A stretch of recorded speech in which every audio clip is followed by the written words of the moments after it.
Probability definition. দেখ আমরা probability থিওরিতে last দিন যতদূর পড়েছিলাম সেটা ছিল mutually exclusive pair wise mutually exclusive events কি জিনিস, মানে ইভেন্টস কি জিনিস পড়েছি, স্যাম্পল স্পেস কাকে বলে পড়েছি, এবং লাস্টলি আমরা যেটা পড়েছিলাম যে pair wise mutually exclusive events বলতে কি বোঝায়। এখন আমি আসছি প্রথমে কমপ্লিমেন্টারি ইভেন্ট কাকে বলে। মনে কর আমি তোকে যখন ইভেন্ট কথাটা বলবো তোর সবার আগে কি মনে হবে ইভেন্ট কথাটা শুনলে? তা ইভেন্ট কথাটার মিনিং আমরা যেটা শিখেছি সেটা হচ্ছে any subset of the sample space. আমি আবার বলছি এসটাকে আমরা স্যাম্পল স্পেস বলবো, নট দ্য ইভেন্ট স্পেস। কেন ইভেন্ট স্পেস বলবো না সেটা আমি পরে বোঝাবো, কোনো চাপ নেই, ঠিক আছে? এই ডিফাইন করার পরে কালকের সকালে যে ক্লাসটা হবে সেখানে বোঝাবো যে কেন আমি ইভেন্ট স্পেস বলবো না স্যাম্পল স্পেস বলবো, ঠিক আছে? ইভেন্ট স্পেস আর স্যাম্পল স্পেসের মধ্যে সামান্য একটা ছোট্ট মাইনর ডিফারেন্স আছে, হ্যাঁ, সেটা আমি কালকে আসবো। আচ্ছা, তো যখন আমি একটা ইভেন্ট বলছি, কিন্তু ছোটবেলায় কিন্তু 11-12 এ শেখানো হয় যে event space sample space same জিনিস, হ্যাঁ। 11-12 এ তো সেই জায়গাটা পৌঁছানো যায় না যে কি বললে অ্যাকচুয়ালি ছেলেমেয়েদের বোঝানো যাবে, সেটা তো 11-12 এ দেওয়া যায় না, না, সেই প্রবলেমটার জন্যই বলে দেওয়া হয় যে সেম জিনিস, কিন্তু অ্যাকচুয়ালি তারা সেম নয়। আচ্ছা, তাহলে যদি যে কোনো একটা ইভেন্ট ধরি, তার মানে সেই ইভেন্টের কমপ্লিমেন্টারি ইভেন্ট। দেখ আমি আবার প্রথম থেকে বলছি, মনে কর তোকে আমি একটা র্যান্ডম এক্সপেরিমেন্ট দিলাম, তার নাম হচ্ছে র্যান্ডম এক্সপেরিমেন্ট। এই র্যান্ডম এক্সপেরিমেন্টের জন্য আমি একটা স্যাম্পল স্পেস পাবো, তার নাম ধরছি এস, ঠিক আছে? র্যান্ডম এক্সপেরিমেন্টের স্যাম্পল স্পেস, ঠিক আছে? এইবার যখন আমি তোকে বলছি ইভেন্ট, ইভেন্ট মানে কি, আমি একটা সাবসেট নিচ্ছি এ থেকে, এই এস থেকে আর কি, এস এর সাবসেট নিলাম। তো আমি এ এর কমপ্লিমেন্টারি ইভেন্ট যদি ডিফাইন করতে চাই, সিম্পলি আমার কমপ্লিমেন্টারি ইভেন্ট কাকে বলবো? আমি এ এর কমপ্লিমেন্টারি ইভেন্টকে এ সি দিয়ে ডিনোট করতে পারি, বা এ বার দিয়ে ডিনোট করতে পারি, বা এ ড্যাশ দিয়ে ডিনোট করতে পারি। সাধারণত এই তিনটে নোটেশনই দেখা যায়, আর কোনো নোটেশন ইউজ করা হয় না। ন্যাচারালি আমরা বারটাকেই বেশি প্রেফার করব, ঠিক আছে? তো এ কমপ্লিমেন্ট আমরা কিভাবে ডিফাইন করব? সিম্পলি এস মাইনাস এ। তাহলে এটা যেহেতু এস এর সাবসেট, তাহলে এস মাইনাস এটাও একটা ইভেন্ট, কারণ এস মাইনাস এটাও এর সাবসেট। এই ইভেন্টটাকে বলা হয় কমপ্লিমেন্টারি ইভেন্ট অফ এ। আচ্ছা, নেক্সট আমাদের মেন যে কোর্সটা আজকের জন্য সেটা হচ্ছে ডেফিনেশন অফ প্রবাবিলিটি। আমরা প্রবাবিলিটির ডেফিনেশন পড়তে চলেছি। প্রবাবিলিটির ডেফিনেশন পড়ানোর আগে আমার যতটুকু না বললে নয়, আমি একটু হিস্টোরিক্যাল ব্যাকগ্রাউন্ডটা তোদেরকে বলি।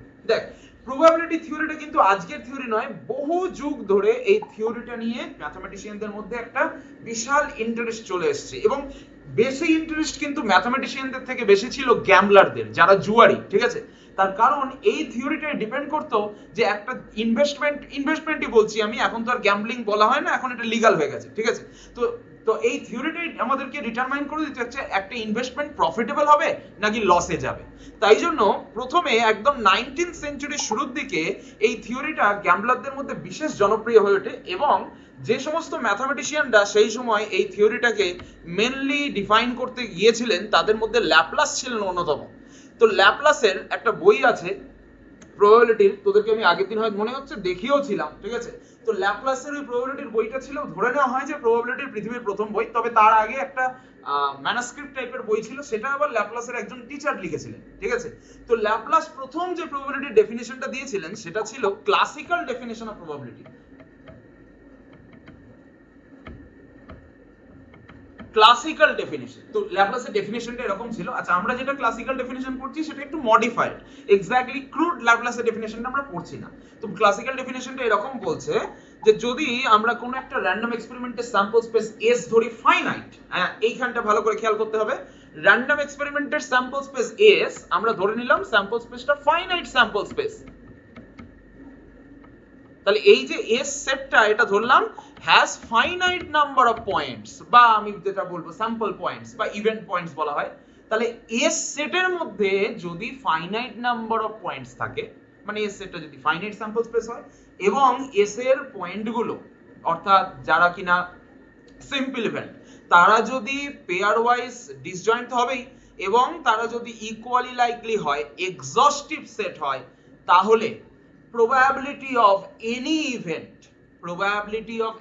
event যেটা কিনা এ একটা ইভেন্ট নিচ্ছি যেটা এস এর সাবসেট, এটা কি দিয়ে ডিনোট করা হয়?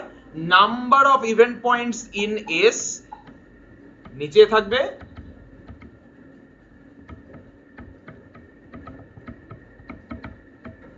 আর উপরে থাকবে, এটা একটা রেশিও দিয়ে ডিনোট করা হচ্ছে, আর উপরে থাকবে number of event points in A.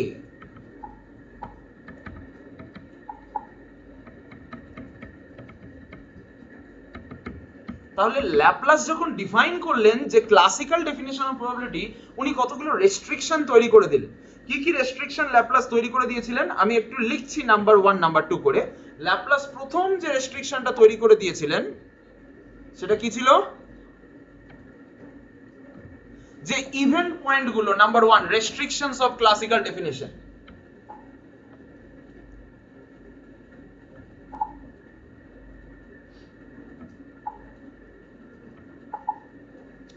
restrictions of classical definition চল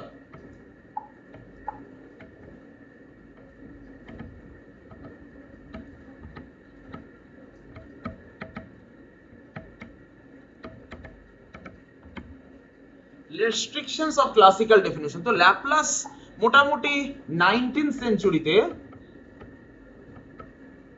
যে ডেফিনেশনটা দিয়েছিলেন প্রবাবিলিটি, তাকে বলা হয় ক্লাসিক্যাল ডেফিনেশন। সেখানে প্রথম রেস্ট্রিকশন যেটা ছিল, নাম্বার 1 প্রথম রেস্ট্রিকশন, যে S must B A finite set. আমি আর জিনিসটা ভালো করে এখন লেখাচ্ছি না, কারণ আমি তো নোটস দিচ্ছি তোকে, সেই নোটস তো একদম বইয়ের মতো কাজ করবে, আমার নোটস ওয়াইজ পড়বি, পুরোটা কভার হয়ে যাবে, ঠিক আছে? কিন্তু আমি যেটা বোঝাচ্ছি সেটা ভালো করে মাথায় নিতে হবে। তাহলে এস হচ্ছে finite set. Number 2, the event points in S are mutually exclusive and equally likely and exhaustive।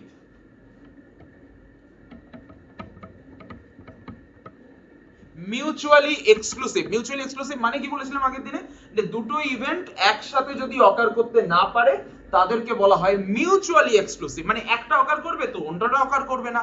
ধর দুটো ইভেন্ট নিয়েছি এ আর বি, আগের দিনে ডিফাইন করেছিলাম, দুটো ইভেন্ট এ আর বি যদি একসাথে অকার করতে না পারে তাদেরকে কি বলা হয়, মিউচুয়ালি এক্সক্লুসিভ ইভেন্টস। আর যদি একটা সিকোয়েন্স অফ ইভেন্টস থাকে তাদেরকে আমি পেয়ার ওয়াইজ মিউচুয়ালি এক্সক্লুসিভ বলবো। কখন না, যখন তাদের মধ্যে থেকে যে কোনো দুটো ইভেন্ট একসাথে অকার করতে পারবে না, তখন তাদেরকে বলবো pair wise mutually exclusive events. এক সেকেন্ড দাঁড়া।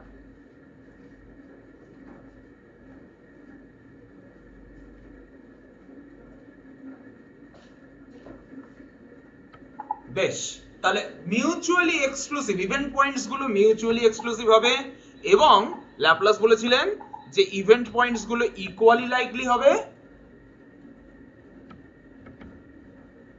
এবং তার সাথে আরেকটা জিনিস বলেছিলেন সেটা হচ্ছে এক্সস্টিভ। আমি মানেটা বলবো, আগে ভালো করে শুনতে হবে। দেখ, মিউচুয়ালি এক্সক্লুসিভ মানে তো আমি জানি যে দুটো ইভেন্ট পয়েন্ট একসাথে অকার করতে পারে না, সে তো কোনোদিন পারবে না। কারণ ধর আমি যখন একটা ডাইকে থ্রো করব, আমি যদি সিম্পলি ভাবি যে আমি একটা ডাইকে থ্রো করেছি, তাহলে কোনোদিনই একটা ডাইকে থ্রো করলে দুটো রেজাল্ট একসাথে আসতে পারে কি? আসা সম্ভব কোনোদিনও আসতে পারবে না। সুতরাং ইভেন্ট পয়েন্টস গুলো কিন্তু মিউচুয়ালি এক্সক্লুসিভ হবে। ল্যাপ্লাস যেটা বলেছিলেন 100% কারেক্ট ছিল। এবং তার সাথে সাথে এক্সস্টিভ। কেন এক্সস্টিভ? না, যদি আমি একটা ডাইকে থ্রো করি তাহলে 1 2 3 4 5 6 এর বাইরে কিছু আসতে পারে না। তাহলে ইভেন্ট পয়েন্টস আর অলওয়েজ এক্সস্টিভ। এক্সস্টিভ মানে ওই সেটটাই সবকিছু, ওর বাইরে কিছু হতে পারে না। তাকে আমরা ইংলিশ টার্মিনোলজিতে বলবো এক্সস্টিভ সেট। বোঝা গেল? ওই সেটের বাইরে কিছু হতে পারে না, মানে যে কালেকশনটা আমার কাছে আছে তার বাইরে কিছু অকার করে না, তাকে বলে এক্সস্টিভ কালেকশন। বোঝা গেল? ক্লিয়ার হলো? তাহলে ইভেন্ট পয়েন্টস গুলোতে মিউচুয়ালি এক্সক্লুসিভ ভেরি মাচ হবেই হবে, কারণ একসাথে 5 আর 6 দুটো পড়তে পারবে না, কোনোদিনও পারবে না। আর এক্সস্টিভ কারণ মানে এই 1 থেকে 6 ছাড়া আর কিছু হয় না। আমি তো স্যাম্পল স্পেস নিয়ে কাজ করছি না, ওর মধ্যেকার পয়েন্ট গুলোকে বলে ইভেন্ট পয়েন্ট। আর ল্যাপ্লাসের সবচেয়ে বড় যে সমস্যা ছিল দুটো জিনিস, একটা হচ্ছে এই এসটাকে ফাইনাইট সেট বলেছিলেন উনি, আর দ্বিতীয় হচ্ছে এস এর পয়েন্ট গুলো কি ইকুয়ালি লাইকলি বলেছিলেন। সমস্যা কেন বলছি, আগে আমি এই কথাটা বলি যে কেন আমি বলছি এটা সমস্যা। ল্যাপ্লাস যে ডেফিনেশনটা দিলেন ক্লাসিক্যাল ডেফিনেশন, সেটাকে যদি ফলো করতে হয় এই নাম্বার অফ ইভেন্ট পয়েন্টসটা অবশ্যই ফাইনাইট হতে হবে, ঠিক আছে? ল্যাপ্লাস যে ক্লাসিক্যাল ডেফিনেশনটা দিলেন সেটাকে যদি ফলো করতে হয় তাহলে নাম্বার অফ ইভেন্ট পয়েন্টস অবশ্যই ফাইনাইট হতে হবে। আর তার সাথে সাথে এর মধ্যে যে মানে এস এর মধ্যে যে ইভেন্ট পয়েন্ট গুলো আছে তাদের ইকুয়ালি লাইকলিনেস থাকতে হবে। এই যে বলছি ইকুয়ালি লাইকলিনেস, এই কথাটার অ্যাকচুয়াল অর্থ কি? অর্থ হচ্ছে এটাই যে কোনো ইভেন্ট পয়েন্ট একটা অপরটার চেয়ে বেশি অকার করার চান্স থাকবে না। এই যে বলছি একটা অপরটার চেয়ে বেশি তাড়াতাড়ি বেশি আসার চান্স থাকবে না, মানে ধর সিম্পলি তুই যখন একটা ডাইকে থ্রো করছিস, ডাইকে যখন তুই একটা রোল করছিস, রোল বলা হয় বা থ্রো বলা হয়, ঠিক আছে, একটা ডাইকে রোল করলে এই যে 6 রকম চান্স, এই যে 6 রকম চান্স 1 2 3 4 5 6, এই 6 রকম চান্স এদের প্রত্যেকে কিন্তু সমানভাবে আসতে পারে। মানে ধর এটা নয় কখনোই যে কোনোখানে মানে বারবার 6 পড়বে বা বেশি 1 পড়বে বা বেশি 2 পড়বে, এরকম কিন্তু ব্যাপার না।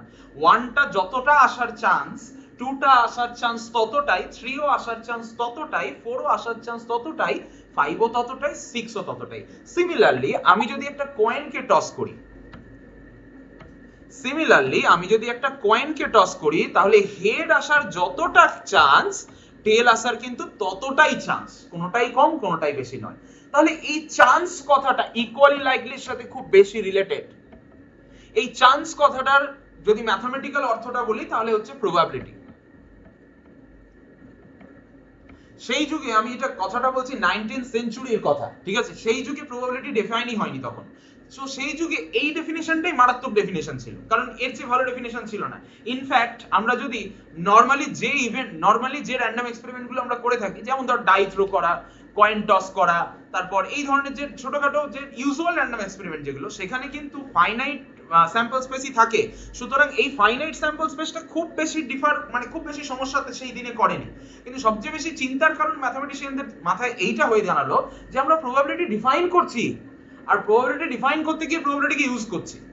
এই যে প্রবাবিলিটি ডিফাইন করতে গিয়ে প্রবাবিলিটিকে ইউজ করব, তাহলে কোনো জিনিসের মধ্যে যদি সেটা ডেফিনেশনের মধ্যেই সেটাকে ইউজ করতে হয়, তাহলে ডেফিনেশনটা কোনোদিনই এলিগেন্স ডেফিনেশন হলো না। তাহলে সেই ডেফিনেশন নিয়ে খুব বেশি দিন এগোনো যাবে না। তাহলে ম্যাথমেটিশিয়ানদের মাথায় তখন থেকেই একটা নতুন চিন্তা এসে গেল যে এই প্রবাবিলিটি ডেফিনেশনটা খুব একটা ভালো ডেফিনেশন হলো না, কিন্তু সেই মুহূর্তে এই ডেফিনেশনটাকে কাউন্টার করার মতো ডেফিনেশন পৃথিবীতে ছিল না। তাহলে এইটাই সেই দিনে সবচেয়ে ভালো ডেফিনেশন ছিল। ইনফ্যাক্ট আজ পর্যন্ত কিন্তু আমরা ক্লাসিক্যাল ডেফিনেশন দিয়ে large number of problem solve করতে পারি। সুতরাং ক্লাসিক্যাল ডেফিনেশন কোনোদিনই আমাদের কাছে ইউজলেস হবে না। বোঝা গেল কথাটা? Large number of problems classical definition দিয়ে শুধু সলভ হয়ে যায়। ইনফ্যাক্ট আমাদের প্রবাবিলিটি যে প্রথম চ্যাপ্টারটা, সেটা পুরোপুরি ক্লাসিক্যাল ডেফিনেশনের উপর চ্যাপ্টারটা। বোঝা যাচ্ছে কথাটা? আচ্ছা, তাহলে এই যে ড্রব্যাক ক্লাসিক্যাল ডেফিনেশনের, সেখান থেকেই ম্যাথমেটিশিয়ানদের মনে হলো তাহলে অন্য কোন একটা ডেফিনেশন কি তৈরি করা যায়, অন্য কোন ডেফিনেশন যেখানে আমরা খুব সহজে এই সমস্ত ড্রব্যাক গুলোকে অ্যাভয়েড করে ভালো করে ডিফাইন করতে পারবো, যে থিওরিটা আমাদের ভবিষ্যতে কাজ করতে সাহায্য করবে, যে থিওরিটা নিয়ে আমরা আরো ফার্দার অ্যানালিসিস তৈরি করতে পারবো। মানে এই যখন তুই প্রবাবিলিটি করবি, সত্যি কথা বলতে গেলে তুই অ্যানালিসিস ছাড়া আর কিছু করবি না, অনেকেই ভাবে যে প্রবাবিলিটি হয়তো অ্যাপ্লাইড এর সাবজেক্ট, কিন্তু না, অ্যাকচুয়ালি প্রবাবিলিটি মানে তুই দেখবি শুধু অ্যানালিসিস আর অ্যানালিসিস, ঠিক আছে, শুধু অ্যানালিসিস আর অ্যানালিসিস, স্ট্যাটিস্টিক্সও শুধু অ্যানালিসিস আর অ্যানালিসিস। তো সেটাই আর কি ব্যাপারটা। তো অ্যানালিসিস করতে গেলে তো তোর লজিক্যাল ব্যাকগ্রাউন্ডটা খুব সলিড হতে হবে, না হলে অ্যানালিসিস করা কোনোদিনই সম্ভব না। তাহলে প্রবাবিলিটির এই ডেফিনেশনের লজিক্যাল ব্যাকগ্রাউন্ড কিন্তু সলিড ছিল না, প্রবাবিলিটিকে ডিফাইন করতে গিয়ে প্রবাবিলিটি ইউজ করা হয়ে গেছিল। সুতরাং এই ডেফিনেশনটা সঙ্গে সঙ্গে ম্যাথমেটিশিয়ানদের মনে একটা সমস্যা সৃষ্টি করলো। তো কয়েক বছর পর ভন মিসা বলে একজন ম্যাথমেটিশিয়ান আসলেন, যিনি ফ্রিকোয়েন্সি ইন্টারপ্রিটেশনটা আমাদের সামনে নিয়ে এলেন। ফ্রিকোয়েন্সি ইন্টারপ্রিটেশন, তোদেরকে আমি ফ্রিকোয়েন্সি ইন্টারপ্রিটেশন আগের দিন বলেছিলাম, তবু আরেকবার আমি বলছি, হোয়াট ইজ ফ্রিকোয়েন্সি ইন্টারপ্রিটেশন। তাহলে ফ্রিকোয়েন্সি ইন্টারপ্রিটেশন মানে হচ্ছে, মনে কর কোনো একটা র্যান্ডম এক্সপেরিমেন্ট তৈরি করলাম, ঠিক আছে, সেই র্যান্ডম এক্সপেরিমেন্টার স্যাম্পল স্পেস নিলাম, এর স্যাম্পল স্পেসে কতগুলো পয়েন্ট আছে না আছে সেই নিয়ে আমার কোনো মাথা ব্যথা নেই। কথাটা বোঝ ভালো করে। স্যাম্পল স্পেসে কতগুলো পয়েন্ট আছে না আছে সেই নিয়ে মাথা ব্যথা নেই। অর্থাৎ ল্যাপ্লাসের যে প্রথম সমস্যাটা ছিল সেটাকে আমরা অ্যাভয়েড করে দিলাম, যে ল্যাপ্লাস বলে গিয়েছিলেন যে স্যাম্পল স্পেসে ফাইনাইট সংখ্যক পয়েন্ট রাখো, মানে থাকতে হবে আর কি, সেই মাথা ব্যথাটা আমাদের নেই। যে আমাদের ভন মিসার ডেফিনেশনে, ফ্রিকোয়েন্সি ইন্টারপ্রিটেশনে, অ্যাকচুয়ালি ডেফিনেশন অফ প্রবাবিলিটি আমি এখনো আসছি না, ফ্রিকোয়েন্সি ইন্টারপ্রিটেশন, ওকে, ইন্টারপ্রিটেশন বলছি এখনো পর্যন্ত, আগের দিন বলেছিলাম, স্টিল আরেকবার রিপিট করছি আমি। তো ভন মিসা এই ফ্রিকোয়েন্সি ইন্টারপ্রিটেশন যখন তৈরি করলেন,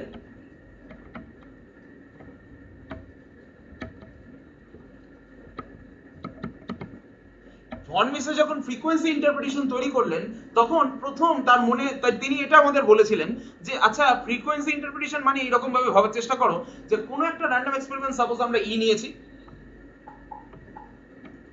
কোনো একটা র্যান্ডম এক্সপেরিমেন্ট ই নিয়েছি, তার করেসপন্ডিং একটা স্যাম্পল স্পেস আছে, সেই স্যাম্পল স্পেসে যে ফাইনাইট না ইনফাইনাইট সেটা আমার জানার দরকার নেই, আছে স্যাম্পল স্পেস, ঠিক আছে। এই স্যাম্পল স্পেসে ফাইনাইট সংখ্যক পয়েন্ট থাকতে পারে, এই স্যাম্পল স্পেসে ইনফাইনাইট সংখ্যক পয়েন্ট থাকতে পারে, সেই নিয়ে আমাদের কোনো মাথা ব্যথা নেই। আচ্ছা, এবার আমি যে কোনো একটা ইভেন্ট নিচ্ছি, ইভেন্টের ডেফিনেশন তো আগে থেকেই ঠিক করা হয়ে গেছে, সাবসেট অফ এস মানে হচ্ছে ইভেন্ট, ওকে। তাহলে এই একটা আমি ইভেন্ট নিয়েছি, তো ভরমিসা বললেন যে এই ইভেন্টটা তুমি যদি এরকম করো যে আমরা যদি এই র্যান্ডম এক্সপেরিমেন্টটাকে 10 বার করি, আগে আমি জিনিসটা বোঝাচ্ছি, ভালো করে খেয়াল কর। আমি আগের দিন তোদেরকে কয়েন টস করা নিয়ে বুঝিয়েছিলাম, মনে আছে কি?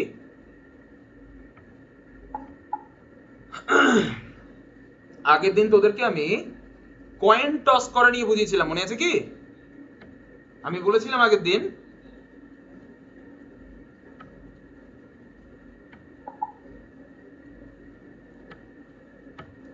যে যদি কোনো একটা কয়েনকে আমি টস করি, ধর কোনো একটা কয়েনকে আমি টস করছি, ঠিক আছে, তো কয়েনটা যদি আনবায়াসড হয়, বায়াস মানে হচ্ছে পক্ষপাত সম্পন্ন, বাংলায় বলে পক্ষপাত সম্পন্ন, আর ইংরেজিতে একটা মানে আমার নোটসে দেওয়া আছে, আমার নোটসটা একবার পড়েছিস যে সে জানিস অলরেডি, ঠিক আছে। তো বায়াসড কথাটার মানে যে পক্ষপাত দুষ্ট বা পক্ষপাত সম্পন্ন, ওকে। সো আনবায়াসড কয়েন মানে হেড পড়ার যতটা চান্স টেল পড়ার ততটাই চান্স, আনবায়াসড কয়েন মানে অর্থাৎ হেড বা টেল কারোর প্রতি কোনো পক্ষপাত নেই, বায়াসিটি নেই, বায়াস নয় আর কি, ঠিক আছে। সো নাও আনবায়াসড কয়েন আমরা একটা নিয়েছি, ধরে নেই 10 টাকার কয়েনটা আনবায়াসড কয়েন ধরে নে, ঠিক আছে। হ্যাঁ, তাহলে এবার আমরা যদি বলি যে ঠিক আছে এই কয়েনটাকে নিয়ে আমি টস করছি, আমার ইভেন্টটা হচ্ছে হেড, কিছু একটা ইভেন্ট ধরে নেই না, অসুবিধা তো কিছু নেই, ইভেন্টটা হচ্ছে আমার হেড। আমি যে ইভেন্টটা বলেছিলাম র্যান্ডম এক্সপেরিমেন্ট নিয়েছি, তার জন্য স্যাম্পল স্পেস পেয়েছি, তার জন্য ইভেন্ট পেয়েছি। এবার এই স্যাম্পল স্পেসটা ফাইনাইট ইনফাইনাইট যাই হোক না কেন, আমি একটা এক্সাম্পল দিয়ে তোকে বোঝাচ্ছি। ভন মিসা কিন্তু ফাইনাইট ইনফাইনাইটের কথা বলেনি, ঠিক আছে, যা খুশি হতে পারে। আচ্ছা, তাহলে আমরা প্রথমে এই একটা ইভেন্ট নিলাম, ইভেন্টের মধ্যে আমি কিছু একটা রেখেছি, ঠিক আছে, কিছু একটা রেখেছি। আচ্ছা, এবার ধরা যাক আমি র্যান্ডম এক্সপেরিমেন্টের নাম্বার অফ এক্সিকিউশন দেখছি, তার মধ্যে ইভেন্টটা কতবার হলো দেখছি, ঠিক আছে। এই যে কতবার হলো বললাম, মানে হলো মানে কি কতবার হেড পড়লো, মানে আমি নাম্বার অফ এক্সিকিউশন বা পারফরম্যান্স বলা হয় বা ট্রায়াল বলা হয়, নাম্বার অফ পারফরম্যান্স মানে ট্রায়াল, একটা র্যান্ডম এক্সপেরিমেন্টকে যতবার পারফর্ম করা হচ্ছে তার প্রত্যেকটাকে এক একটা ট্রায়াল বলে, পড়েছিস আমার নোটসে, ঠিক আছে। একটা র্যান্ডম এক্সপেরিমেন্টকে যদি আমি একবার পারফর্ম করি তাহলে সেটা একটা ট্রায়াল হলো, আরেকবার পারফর্ম করলে আরেকটা ট্রায়াল হলো, that's it, okay. So number of execution, আর এই যে বলছি ইভেন্টটা কতবার অকার করছে এই সংখ্যাটাকে বলে ফ্রিকোয়েন্সি বা অ্যাবসলিউট ফ্রিকোয়েন্সি। কি বললাম? ইভেন্টটা কতবার অকার করছে, ফ্রিকোয়েন্সি মানে কথাটা আসছে ফ্রিকোয়েন্ট থেকে ফ্রিকোয়েন্সি। ফ্রিকোয়েন্ট মানে কি বারবার অকার করাকে বলে ফ্রিকোয়েন্ট হয়ে গেল ঘটনাটা, আমরা বলি না যে এটা আমার সাথে ফ্রিকোয়েন্টলি ঘটছে, তার মানে কি বারবার ঘটছে, ঠিক আছে। তাহলে কতবার ঘটছে সেইটাকে বলা হয় ফ্রিকোয়েন্সি, বুঝতে পারলি? আর এর আরেকটা নাম আছে অ্যাবসলিউট ফ্রিকোয়েন্সি, আমি ব্র্যাকেটে অ্যাবসলিউট কথাটা লিখে দিচ্ছি।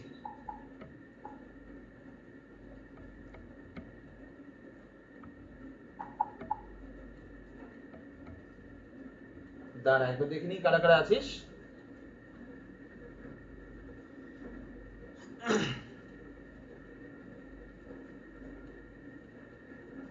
বেশ, আচ্ছা, তো কি বলছিলাম, নাম্বার অফ এক্সিকিউশন দেখলাম, ফ্রিকোয়েন্সি বা অ্যাবসলিউট ফ্রিকোয়েন্সি দেখলাম, এবং রিলেটিভ ফ্রিকোয়েন্সি দেখছি। রিলেটিভ ফ্রিকোয়েন্সি মানে কি জানিস, আমি নাম্বার অফ এক্সিকিউশনটাকে ধর n বললাম, এইটাকে আমি বললাম na সাফিক্সে a লিখলাম, বুঝতে পারলি? আর রিলেটিভ ফ্রিকোয়েন্সি মানে হচ্ছে na বাই n, na মানে হচ্ছে ফ্রিকোয়েন্সি, মানে ওই এটা কতবার ঘটলো, ঠিক আছে। অ্যাজ ইফ আমি ধর বললাম যে ঠিক আছে আমি 10 বার টস করছি, তাহলে আমার নাম্বার অফ এক্সিকিউশন হচ্ছে 10, তার মধ্যে ধর 6 বার আমার হেড পড়েছে, কথার কথা 6 বার হেড পড়েছে সাপোজ, তাহলে ফ্রিকোয়েন্সি হচ্ছে 6। আচ্ছা, তাহলে রিলেটিভ ফ্রিকোয়েন্সি কত হয়ে যাচ্ছে আমার? রিলেটিভ ফ্রিকোয়েন্সি মানে na বাই n, এটা হয়ে যাচ্ছে 6/10। বুঝতে পারলাম ব্যাপারটা? আচ্ছা, আবার কেউ একজন ধর সে 100 বার টস করলো, ঠিক আছে, এইগুলো দিয়ে ক্যালকুলেশন করতে সুবিধা হয়, 10, 100, 1000, 1 লক্ষ, ওই জন্য আমি এইগুলো দিয়ে বলছি। আর না হলে যে কোনো দিয়ে করা যায়, এরকম কোনো ব্যাপার নেই যে 10, 100 দিয়ে করতে হবে, এগুলো দিয়ে বলতে সুবিধে, বোঝাতে সুবিধে। আচ্ছা, আমি ধর 100 বার টস করলাম, ঠিক আছে? 100 বার টস করতে সেখানে 55 বার আমার ধর হেড পড়লো, মানে এই ইভেন্টটা অকার করলো। আমরা হেডটা ফর এক্সাম্পল নিয়েছি, এ যে কোনো ইভেন্ট হতে পারে, রাইট? হেড আমি ফর এক্সাম্পল নিয়েছি। আচ্ছা, তাহলে রিলেটিভ ফ্রিকোয়েন্সি কত হলো? 55/100। বোঝা গেল? আচ্ছা, মনে কর এবার আমি কি করলাম, 1000 বার টস করলাম, 1000 বার। ঠিক আছে? তার মধ্যে এই ইভেন্টটা অকার করছে, মনে কর সাপোজ ধর আমি বললাম 520 বার। ঠিক আছে? কিছু একটা হবে, তো কিছু তো একটা হবে। তো এবার এটা হয়ে গেল তাহলে 520/1000। নাও এই প্রসেসটা বলেছেন ভন মিসা যে তোমরা কন্টিনিউ করো। কন্টিনিউ করার পর তোমরা এইখানে একটা সিকোয়েন্স তৈরি করো। সিকোয়েন্সটা কেমন? এই যে দিয়ে দিয়েছেন ভন মিসা, এই যে ভন মিসা দিয়ে দিয়েছেন যে NE/N, উনি ই দিয়ে লিখেছেন, আমি এ দিয়ে লিখেছি, তাতে কি আছে? কারণ আমি এ দিয়ে কেন লিখছি, কারণ আমার র্যান্ডম এক্সপেরিমেন্টের নাম আমি দিয়েছি ই। যদি আমিও ই দিয়ে লিখি তাহলে গুলিয়ে যাবে না কোনটা ইভেন্ট আর কোনটা র্যান্ডম এক্সপেরিমেন্ট। ঠিক আছে? এক সেকেন্ড দাঁড়াও, ওটা একটু আটকে গেছে। হ্যাঁ, ঠিক আছে। তাহলে আমরা কি বলছি যে এখানে আমরা প্রথমে এই রেশিও গুলো ক্যালকুলেট করলাম। বোঝা গেল? এদেরকে কি বলে? রিলেটিভ ফ্রিকোয়েন্সি বা ফ্রিকোয়েন্সি রেশিও। কি বলে? রিলেটিভ ফ্রিকোয়েন্সি বা ফ্রিকোয়েন্সি রেশিও। নাও এইবার যদি আমরা এই NA/N এর উপর লিমিট অ্যাপ্লাই করি as n tends to infinity, von Mises বলেছেন যে এই লিমিটটা সবসময় একটা ফাইনাইট নাম্বারের দিকে টেন্ড করবে। ভন মিসা বলছেন এই লিমিটটা একটা ফাইনাইট নাম্বারের দিকে টেন্ড করবেই করবে, এবং according to the definition of von Mises এই লিমিটটাকে বলা হয় probability of the event A. ঠিক আছে?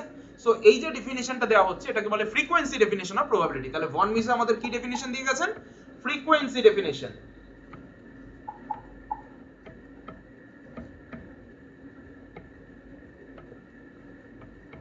বুঝতে পারলাম ব্যাপারটা? আমি আর একবার বলছি, প্রথমে কেন ফ্রিকোয়েন্সি ডেফিনিশনের দরকার হলো সেটাই আসি। যে আমাদের হাতে তো একটা ডেফিনিশন ছিল গিভেন বাই ল্যাপ্লাস, নাম কি? Classical definition of probability. তাহলে আমরা যখন ক্লাসিক্যাল ডেফিনিশন পড়ছি তখন আমাদের মনে সবচেয়ে প্রথম যেটা আসলো যে স্যাম্পল স্পেস কি সবসময় ফাইনাইট হবে? কেন ইনফাইনাইট স্যাম্পল স্পেস হতে পারে না? হতেই পারে, এরকম অনেক এক্সাম্পল আছে। আমি যখন প্রবলেমস করাবো এরকম অনেক প্রবলেমস পাবো যেখানে ইনফাইনাইট স্যাম্পল স্পেস। তারপর নেক্সট যেটা আসলো যে ঠিক আছে মেনে নিলাম না হয় যে ফাইনাইট স্যাম্পল স্পেসের জন্য উনি ডেফিনিশনটা দিয়েছেন, কিন্তু নেক্সট যেটা আসলো যে ইকুয়ালি লাইকলি বলা হচ্ছে ইভেন্ট পয়েন্টস গুলোকে। তো এই যে ইকুয়ালি লাইকলি হবে কি হবে না এটা কে ডিটারমাইন করে দেবে যে ইভেন্ট পয়েন্টগুলো ইকুয়ালি লাইকলি হচ্ছে কি হচ্ছে না? কারণ ইকুয়ালি লাইকলি কথাটার মানে হচ্ছে ইকুয়ালি প্রবাবেবল। ইকুয়ালি প্রবাবেবল, ইকুয়ালি লাইকলি কথাটার মানে সমানভাবে সম্ভাব্য, বাংলায় বললে সমানভাবে সম্ভাব্য, ইকুয়ালি প্রবাবেবল, তাই তো? তাহলে এই যে প্রবাবিলিটি তো আমরা ডিফাইন করছি, তাহলে প্রবাবিলিটি ডিফাইন করতে গিয়ে প্রবাবিলিটি যদি ইউজ করি তাহলে ইকুয়ালি লাইকলি হচ্ছে কিনা এটা আমাকে কে বলে দেবে? সুতরাং এই ডেফিনিশনটা খুব বেশি দূর আমাকে এগোতে দেবে না। তার মানে আমার একটা নতুন ডেফিনিশন চাই। সেই সময় এলেন ভন মিসা, তিনি প্রথমে ডিফাইন করলেন ফ্রিকোয়েন্সি ইন্টারপ্রিটেশন।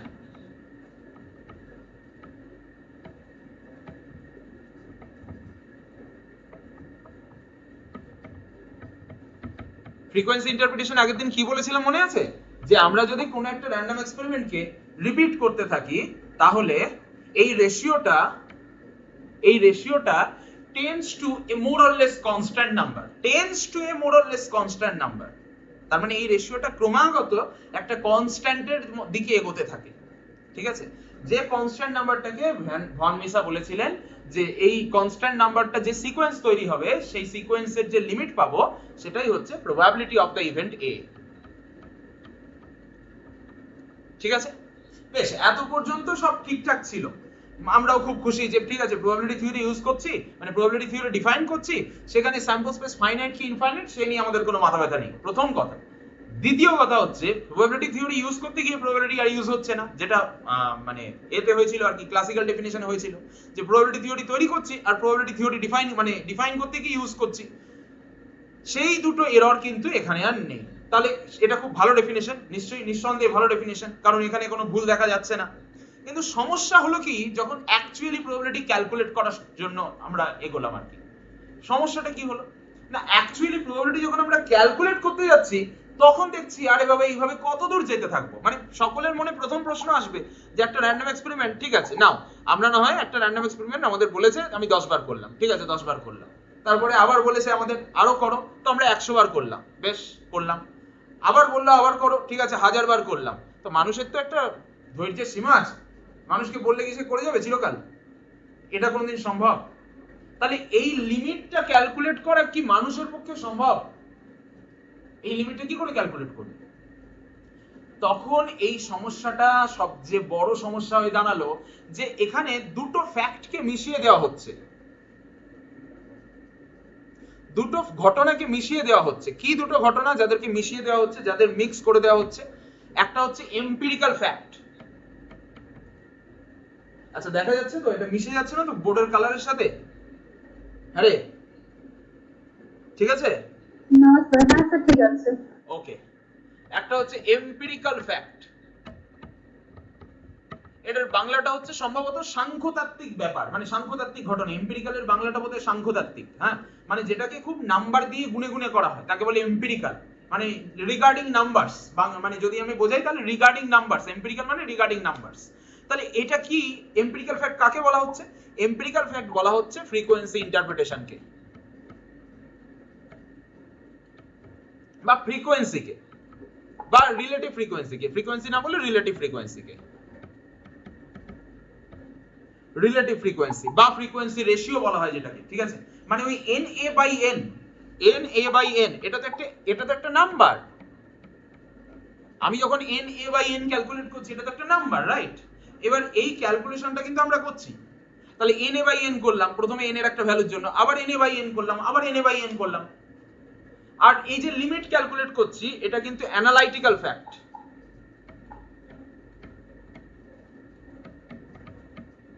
মানে অ্যানালিসিস দিয়ে করা হয় লিমিট। সিকোয়েন্সের লিমিট কি দিয়ে করা হয়? রিয়েল অ্যানালিসিস দিয়ে। এরা কোনোদিন মিশতে পারে না, মানে সত্যি কথা বলতে গেলে দুটো হচ্ছে প্যারালাল লাইনের মতো, দুটো হচ্ছে প্যারালাল লাইনস এর মতো। এই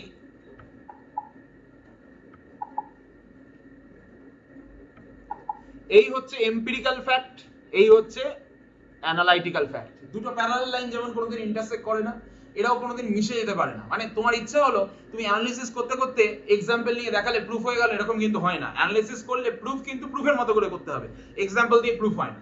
এম্পিরিক্যাল ফ্যাক্ট মানে হচ্ছে এক্সাম্পল দিয়ে বোঝানো, যেটা আমি তোকে বোঝালাম এক্ষুনি। এম্পিরিক্যাল ফ্যাক্ট মানে হচ্ছে এক্সাম্পল দিয়ে বোঝানো, যেটা তোকে আমি বোঝালাম। এটা একটা এম্পিরিক্যাল ফ্যাক্ট। দেখ এরকম হয়, তুই দেখ করে, তুই হাতে একটা কয়েন নিয়ে দেখ যে 10 বার টস করলাম 6 বার পড়লো, সবারটা এক্সাম্পল। মানে এই রেশিওটা টেন্ডস টু হাফ, মানে আমি বলতে চাইছি N A by N, this ratio tends to half in case of coins, তাই তো? কয়েনের জন্য এই রেশিওটা হাফের দিকে যাচ্ছে। আমি কি ঠিক বলছি? তাই তো যায়, ছোটবেলা থেকে তো আমরা তাই পড়ছি যে একটা কয়েনকে যদি আমি টস করি তাহলে হেড এই ইভেন্টটা অকার করার প্রবাবিলিটি হচ্ছে হাফ, পড়েছি আমরা, ঠিক আছে? তাহলে ব্যাপার হচ্ছে যে ঠিক আছে, না হলে এই রেশিওটা হাফের দিকে যাচ্ছে না হয় বুঝলাম, কিন্তু আমি কি কোনোদিন প্রুফ করতে পারবো? সত্যি কথা বলতে গেলে কোনোদিনও প্রুফ করা যাবে এইভাবে যে আমি রেশিওটা হাফের দিকে যাচ্ছে? কোনোদিন প্রুফ করা যাবে না, কারণ একটা এম্পিরিক্যাল ফ্যাক্ট আর অ্যানালিটিক্যাল ফ্যাক্টকে মেশানো যায় না। তুই যদি আমাকে প্রুফ চাস, আমি তোকে এক্সাম্পল দিয়ে বুঝিয়ে দিলে তুই কোনোদিনও মানবি না, যে এটা প্রুফ হয়ে গেল, তুই মানবি কোনোদিনও? মানবি না। সমস্যা দাঁড়ালো এই জায়গায় যে ফ্রিকোয়েন্সি ডেফিনেশন নিয়েও মানুষের মনে একটা অশান্তি তৈরি হলো। কি অশান্তি তৈরি হলো? যে এম্পিরিক্যাল ফ্যাক্ট আর অ্যানালিটিক্যাল ফ্যাক্ট মিশিয়ে দিয়েছে, দিব্যি মিশিয়ে দিয়েছে। এই যে ডেফিনেশনটা দিয়েছে, এই যে ডেফিনেশনটা দিয়ে গেছেন আমাদের এই স্বনামধন্য ভনমিসা, তিনি মিশিয়ে দিয়েছেন দুটো ফ্যাক্টকে। কিন্তু সেই যুগে এর চেয়ে ভালো অল্টারনেটিভ ছিল না। সত্যি কথা বলতে গেলে আজকের দিনে আমরা দাঁড়িয়ে বলছি যে তিনি এইগুলো ভুল করেছেন, কিন্তু সেই দিনে দাঁড়িয়ে এনারা এইটা প্রুফ করেই রিনাউন্ড সায়েন্টিস্ট হয়ে গেছেন। বুঝতে পারছিস কথাটা? সেই দিনে তো ডেফিনেশনই নেই, এনারা ডেফিনেশন চেনাচ্ছেন। বুঝতে পারলি? তাহলে সেই দিনে এই ডেফিনেশন পাওয়া মানে হাতে স্বর্গ পেয়ে যাওয়া, ঠিক আছে? তো যদিও স্বর্গ পেয়ে যাওয়াটা সেদিন সম্ভব হয়েছিল, কিন্তু ম্যাথমেটিশিয়ানরা কয়েকদিনের মধ্যেই বুঝে গেলেন যে এই ডেফিনিশনটা সেরকম পাওয়ারফুল ডেফিনিশন নয়। তাহলে এইবার একটা সমস্যার সৃষ্টি হলো ম্যাথমেটিশিয়ানদের মনে, তাহলে ডেফিনিশনটা কি হবে? এই ডেফিনিশনটা কি হবে সেইটা যখনই প্রশ্ন আসতে শুরু করলো, তখন ম্যাথমেটিশিয়ানরা বললেন ঠিক আছে, যে অলরেডি অনেক ঝামেলা হয়েছে, আর ঝামেলা করে লাভ নেই, কারণ ম্যাথমেটিশিয়ানদের হাতের তাস বাইরে চলে গেছে। সত্যি কথা বলতে গেলে ম্যাথমেটিশিয়ানদের হাতে আর কিছু ছিল না, কারণ ল্যাপ্লাস যে ডেফিনিশন দিয়ে গেছেন সেই ডেফিনিশনটাও কাজ করছে না। ল্যাপ্লাসের ডেফিনিশন ফেল করেছে, ভন মিসা যে ফ্রিকোয়েন্সি ডেফিনিশন দিলেন সেটা নিয়েও লোকজন সন্তুষ্ট নয়। তাহলে কি হবে? চারিদিকে একটা রেলের রব উঠেছে, যে কি হবে বোঝা যাচ্ছে না। তাহলে ম্যাথমেটিশিয়ানরা বললেন যে ঠিক আছে, আমরা তো গ্রুপ ডিফাইন করেছি, গ্রুপ ডিফাইন কিভাবে করা হয় না, আমরা 4টে পয়েন্ট বেঁধে দিয়েছি, বলেছি যে এই পয়েন্টের বাইরে গেলেই কানমোলা দেব। এই 4টে point, number 1 group axiom 1, group axiom 2, group axiom 3, group axiom 4, এই 4টে পয়েন্টের বাইরে যেন কেউ না যায়। এই 4টে পয়েন্ট স্যাটিসফাই করলে গ্রুপ হবে। কোন 4টে পয়েন্ট সে তোরা জানিস, আমি বলার এখানে কেউ নই, ঠিক আছে। একইভাবে রিং যখন ডিফাইন করেছি ওখানেও কিছু পয়েন্টস আছে, ভেক্টর স্পেস যখন ডিফাইন করেছি ওখানেও কিছু পয়েন্টস আছে, ফিল্ড যখন ডিফাইন করেছি ওখানেও কিছু পয়েন্টস আছে। এদেরকে কি বলে? অ্যাক্সিওমস। কি বলে এদেরকে? অ্যাক্সিওমস। এই অ্যাক্সিওম কথাটা বলা মানে হচ্ছে বেদ বাক্য। যেমন ধর বেদের উপরে কেউ প্রশ্ন করতে পারে না, বেদের উপরে কেউ প্রশ্ন করলে তাকে কি করবে? সমাজ থেকে বহিষ্কার করে দেবে তো। হয়েছে অনেক কিছু, হয়েছে অনেক ইতিহাস আছে এরকম, ঠিক আছে। বেদ, তারপর ওই বাইবেল, এসবের উপর প্রশ্ন করেছে, তারপর লোকজনের অনেক ঝামেলা করে দিয়েছে, তো সেসব তোরা জানিস। তো ব্যাপারটা হচ্ছে সেই রকমই, যে এমন কিছু অ্যাক্সিওম তৈরি করে দিতে হবে যার উপর প্রশ্ন করা যাবে না, যার উপর প্রশ্ন করা যাবে না। এবার বলা হবে, কেউ যদি প্রশ্ন করে যে ঠিক আছে এটা কেন হচ্ছে, তাকে বলা হবে এরকম, ঠিক আছে আমি ধরে নিলাম এটা হচ্ছে না, তুমি প্রমাণ করো এটা হচ্ছে না। বুঝতে পারলি ব্যাপারটা? অ্যাক্সিওম মানে হচ্ছে এটা স্বতঃসিদ্ধ, বাংলায় বলে কি স্বতঃসিদ্ধ, মানে যাকে ব্রেক করা যাবে না এবং যেটা মেনে নিলে সবকিছু ঠিকঠাক হবে। বুঝতে পারছিস? যাকে ব্রেক করা যাচ্ছে না, ব্রেক করা যাচ্ছে না মানে কি? যাকে কোনো একটা এক্সাম্পল দিয়ে আমি ভুল প্রমাণ করতে পারছি না, ব্রেক করা যাচ্ছে না মানে ভুল প্রমাণ করতে পারছি না। কোন একটা এক্সাম্পল দিলাম, যে দেখালাম যে এটা হোল্ড করছে না, চলো হলো না, তাহলে আর অ্যাক্সিওম নয়। তাহলে অ্যাক্সিওম মানে স্বতঃসিদ্ধ, যার উপরে প্রশ্ন করা যাবে না, ঠিক আছে, যেটা থেকে সবকিছু প্রমাণ করা যাবে কিন্তু যাকে প্রমাণও করা যাচ্ছে না। বুঝতে পারলাম?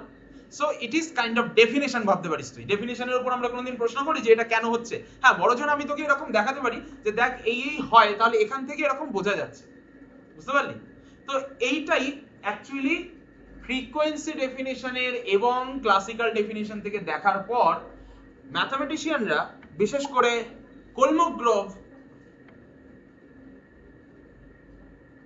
কোলমোগ্রভ কি করলেন? উনি বললেন যে ঠিক আছে, প্রমাণ যখন করা যাচ্ছে না তখন আমরা অ্যাক্সিওম তৈরি করে দিই। গ্রুপ হয়েছে অ্যাক্সিওমের উপর ডিপেন্ড করে, রিং হয়েছে অ্যাক্সিওমের উপর ডিপেন্ড করে, ভেক্টর স্পেস হয়েছে অ্যাক্সিওমের উপর ডিপেন্ড করে, আরো অনেক কিছু হয়েছে। তাহলে এই প্রবাবিলিটি কি দোষ করলো? তাহলে কোলমোগ্রভ যে ডেফিনেশনটা দিলেন সেটাকে বলা হয় অ্যাক্সিওমেটিক ডেফিনেশন অফ প্রবাবিলিটি, এবং সেই ডেফিনেশনটা একটু মডার্ন ভার্সনে আমরা আজকের দিনে পড়তে চলেছি। বোঝাতে পারলাম ব্যাপারটা? সেই ডেফিনেশনটাই একটু মডার্ন ভার্সনে, মডার্ন ওয়েতে আমরা আজকের দিনে পড়তে চলেছি। কিন্তু কোলমোগ্রফের ডেফিনেশনটা পড়ার আগে আমার তোদের সাথে কয়েকটা ছোট ছোট কথা আছে। কোলমোগ্রফের ডেফিনেশনটা পড়বো অবশ্যই, অ্যাক্সিওমেটিক ডেফিনেশন পড়বো, কিন্তু কোলমোগ্রফ তো কিছু দেখে ডেফিনেশনটা তৈরি করেছেন। কি দেখে ডেফিনেশনটা তৈরি করেছেন? হঠাৎ করে কেন অ্যাক্সিওম গুলো এরকম হলো? মানে তোরা আমাকে তো প্রশ্ন করবি না যে অ্যাক্সিওম গুলো এরকম কেন হলো, অ্যাক্সিওম গুলো এরকম কেন হলো, এই ব্যাকগ্রাউন্ডটা কোথা থেকে পেলাম? তো সেই প্রশ্নের উত্তর দেওয়ার জন্য আমাকে কয়েকটা ছোট ছোট ডিসকাশন তোদের সাথে করে নিতে হবে। বুঝতে পারলি কথাটা? সেই ডিসকাশনে আমি আসছি।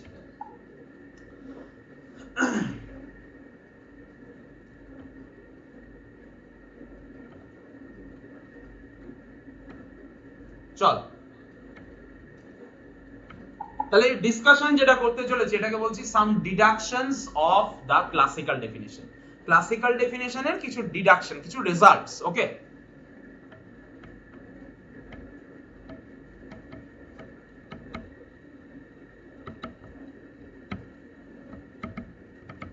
some results of classical definition.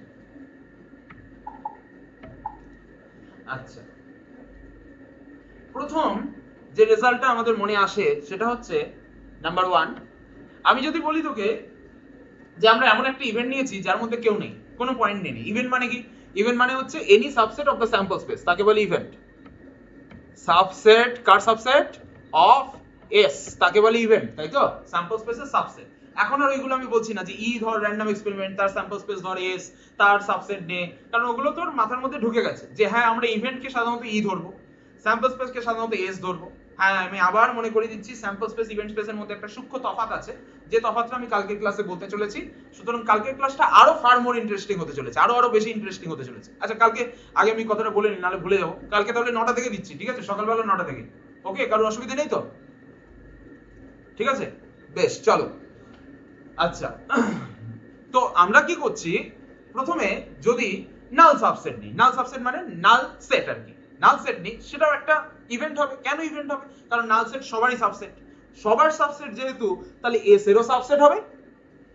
আচ্ছা, প্রথম আমরা যেটা প্রমাণ করতে চলেছি, probability of the null subset is 0। Probability of the null subset is 0। ঠিক আছে? কে বারবার লেফট করছে, জয়েন করছে বলতো?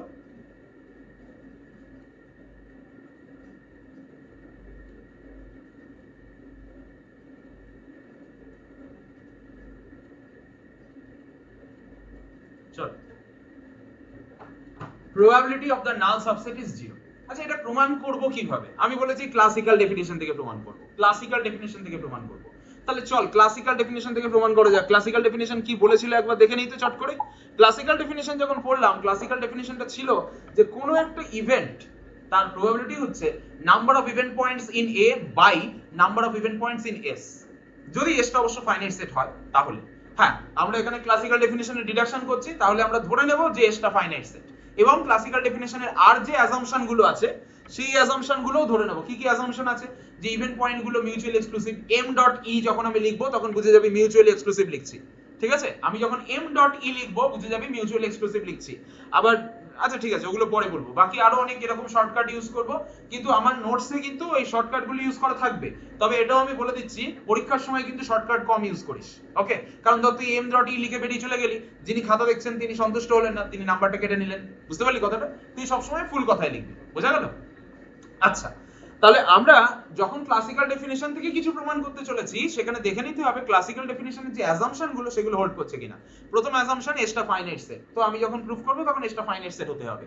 আচ্ছা, দ্বিতীয় অ্যাজাম্পশন হচ্ছে ইভেন্ট পয়েন্ট গুলো মিউচুয়ালি এক্সক্লুসিভ, ইকুয়ালি লাইকলি এবং এক্সহস্টিভ। আমি ধরে নিচ্ছি এই এই ঘটনাগুলো ঘটছে। এইবার আমি ডিডাকশন করতে চলেছি, প্রুফ করতে চলেছি। রেডি? ওকে, সো আচ্ছা, নাল সেটের প্রবাবিলিটি বার করতে চাই, তো তুই অ্যাপ্লাই কর ক্লাসিক্যাল ডেফিনিশন, অ্যাপ্লাই কর না ক্লাসিক্যাল ডেফিনিশন। নাল সেটের মধ্যে কতগুলো ইভেন্ট পয়েন্ট আছে? একটাও নেই। তাহলে নাল সেটের প্রবাবিলিটি কত হবে? 0 by number of event points in S. তার মানে আমরা যদি ডেফিনিশনটাকে, মানে আমাদের ক্লাসিক্যাল ডেফিনিশনটাকে এইভাবে একটু লিখে নিই, আমাদের বলতে সুবিধা হবে।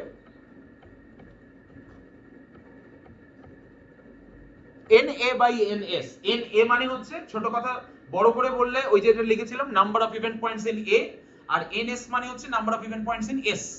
ছোট করে বললে NA বাই NS। ঠিক আছে? তো আমার নোটস পুরো পেয়ে যাবি, কোনো চাপের কিছু নেই, তোদের কিছু লিখতে হবে না, আপাতত জাস্ট সিনারিটা এনজয় কর, জিনিসটা বোঝ, মাথার মধ্যে রাখ, তাহলেই যথেষ্ট। আচ্ছা, কি বলছিলাম? হ্যাঁ, তাহলে আমরা যখন probability of the null set calculate করতে চলেছি, তখন সিম্পলি নাল সেটের মধ্যে কতগুলো ইভেন্ট পয়েন্ট আছে? শূন্যখানা। তাহলে আমার প্রবাবিলিটি কত হবে? আমার ফর্মুলা যদি অ্যাপ্লাই করি n of null set by n of s, তাহলে 0 বাই n অফ s হয়ে গেল 0। করার মতো কিছুই নেই প্রায়। ঠিক আছে? Next, for every event a, probability of a lies in the closed bounded interval 0 1। probability of a টা একটা রিয়েল নাম্বার এবং সেটা 0 থেকে 1 এর মধ্যে থাকে, বা এটাকে এইভাবেও লেখা হয় 0 less equal to probability of a less equal to 1। তো কিভাবে আমি প্রুফটা করব? একদম সিম্পল, একদম সিম্পল।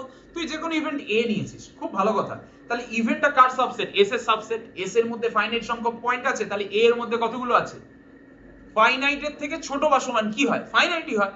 আচ্ছা, কিন্তু 0 থেকে বড় বা সমান হবে, 0 থেকে বড় বা সমান হবে। So naturally n of a এটার ভ্যালু 0 থেকে n অফ s এর মধ্যে থাকবে।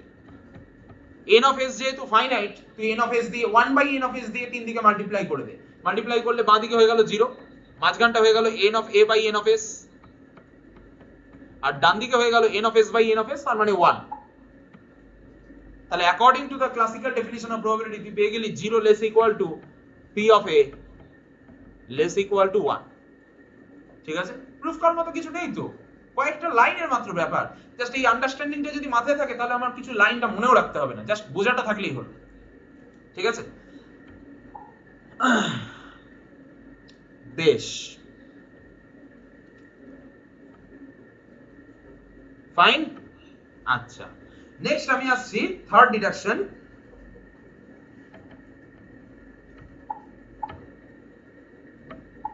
if A and B are mutually exclusive events, then probability of A, এখানে একটা কথা বলি, আমরা একটা নোটেশন ইউজ করব। নোটেশনটা কি ইউজ করব সেটা বলছি, আপাতত আমি এইভাবে লিখছি। তোরা জানিস হয়তো, অবশ্যই জানিস, 11-12 পড়েছিস। আমরা প্রবাবিলিটিতে একটা নোটেশন, দুটো নোটেশন ইউজ করি। ধর আমি বললাম যে একটা সিকোয়েন্স অফ ইভেন্টস নিয়েছি। সিকোয়েন্স অফ ইভেন্টস মানে এই রকম ব্যাপার।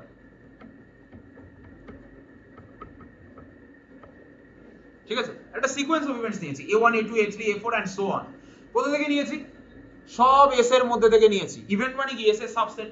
ইভেন্ট মানে তো এস এর সাবসেট। আমি এখন বলবো যে এই ইভেন্টগুলোর মধ্যে occurrence of at least one, occurrence of at least one, তার মানে কি লিখবো তাকে?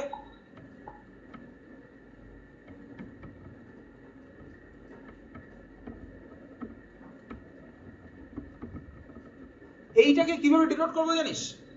সিম্পলি, যদি তোর কতগুলো সেট দেওয়া থাকে, তার মধ্যে কোনো একটা সেট, মানে তাদের মধ্যে ধর কতগুলো সেট দেওয়া আছে, সেট তো জাস্ট সাবসেট, তো তাদের মধ্যে কোনো একটার মধ্যে একটা মেম্বার আমার অকার করছে, তাহলে কি হবে? তাদের ইউনিয়ন থেকে অকার করছে।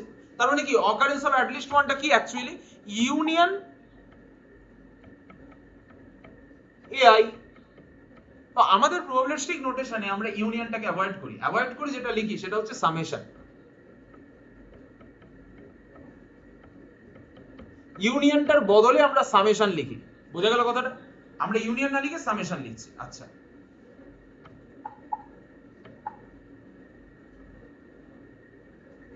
ঠিক আছে, ঠিক আছে, কথাটা ক্লিয়ার হলো? আচ্ছা, এটা গেল যে অ্যাট লিস্ট ওয়ান অকার করছে। আচ্ছা, এবার যদি বলি mutual occurrence of the events,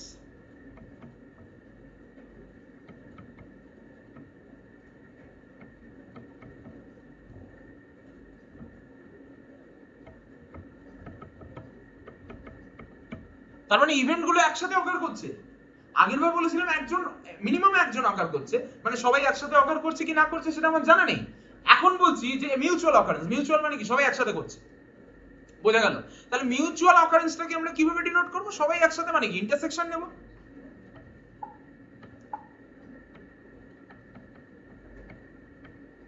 কিন্তু আবার একই কথা বলবো, প্রবাবিলিটির ক্ষেত্রে আমরা এই ইন্টারসেকশন নোটেশনটা দিই না।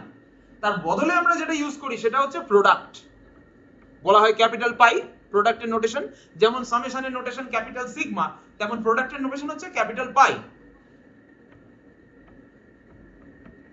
বুঝতে পারলাম ব্যাপারটা? ক্লিয়ার হলো? তাহলে আমরা এই যে ডিডাকশনটা লিখেছি, এই ডিডাকশনটাকে এইভাবে না লিখে এইভাবে লিখতে বেশি অভ্যস্ত। P of A plus B equals to P of A plus P of B। বুঝতে পারলাম ব্যাপারটা? ক্লিয়ার হলো ব্যাপারটা? ঠিক আছে, তাহলে প্রুফ করব কিভাবে? কন্ডিশন কি দেওয়া আছে? A and B are mutually exclusive event। দুটো ইভেন্ট একসাথে অকার করতে পারে না। একসাথে যদি অকার করতে না পারে, তারা কি কোনো ইভেন্ট পয়েন্ট শেয়ার করবে? আচ্ছা, আমাকে একটা কথা বলতো, তোদের মধ্যে কি কারণ নেটওয়ার্কের সমস্যা হচ্ছে? কখনো দেখছি 10 জন, কখনো দেখছি 8 জন, কখনো দেখছি 9 জন।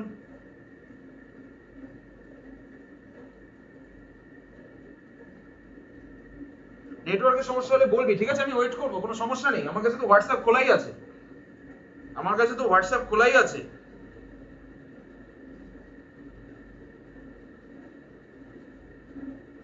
ঠিক আছে, হোয়াটসঅ্যাপে বলবি নেটওয়ার্কের সমস্যা হলে। হ্যাঁ, বেশ, কি বলছিলাম তাহলে আমি? যা, এক সেকেন্ড দাঁড়া। বেশ, কি বলছিলাম? হ্যাঁ, এই যে এটা প্রুফ করব। কিভাবে প্রুফ করব? আচ্ছা, এখানে কন্ডিশনটা কি দিয়েছে? এ আর B mutually exclusive. Mutually exclusive মানে কি? দুটো ইভেন্ট একসাথে অকার করতে পারবে না। তার মানে যদি এ অকার করে তাহলে বি অকার করবে না, যদি বি অকার করে তাহলে এ অকার করবে না। তার মানে সোজা কথায় বললে A into B equal to null set. অথবা আমরা নাল সেট না লিখে ও লিখবো, সেটা আমাদের বেশি ভালো হয় আর কি। এবার কেউ কেউ ও লেখে, কেউ কেউ নাল সেট লেখে। যেমন আমি এখানে নাল সেট লিখেছি, কোন কোন বই যদি তুই ফলো করিস, যেমন আমাদের এ গুপ্তা মহাশয়, উনি লেখেন এটা ও। ঠিক আছে, ওটা হচ্ছে একটু গোল মতো আর জিরোটা একটু চ্যাপ্টা মতো, বুঝতে পারলি? তাহলে ওনার বইতে দেখবি এ গুপ্তার বইতে probability of O equal to 0 এইভাবে লেখা হয়, আর কোন বইতে দেখবি probability of null set equal to 0 লেখা হয়, কিন্তু ব্যাপারটা একই, কেউ কেউ নাল সেট ইউজ করছে, কেউ কেউ ও ইউজ করছে। আচ্ছা, তো দেখ আমরা প্রুফ করব যে a প্লাস b এর প্রবাবিলিটি আর probability of a plus b, probability of a plus probability of b টা সেম। এটাকে বলা হয় probability of sum equal to sum of probabilities। কি বলা হয়? probability of sum of mutually exclusive events is equal to the sum of their probabilities।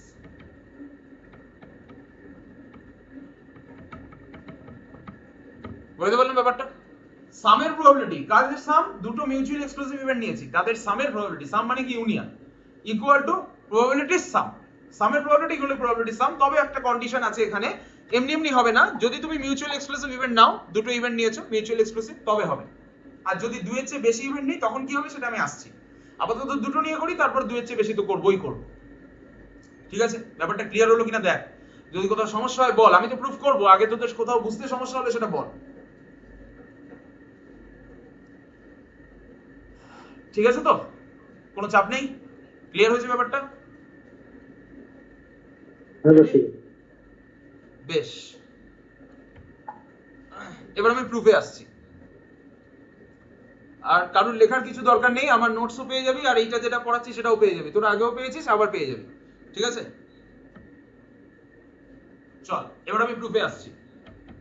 Proof কিভাবে করব দেখ। আচ্ছা, দুটো ইভেন্ট একসাথে অকার করছে না, দুটো ইভেন্ট মানে কি এ আর বি এর কথা বলছি, তারা একসাথে যেহেতু অকার করছে না, তাহলে যদি এ অকার করে তাহলে বি অকার করবে না, আর যদি বি অকার করে তাহলে এ অকার করবে না।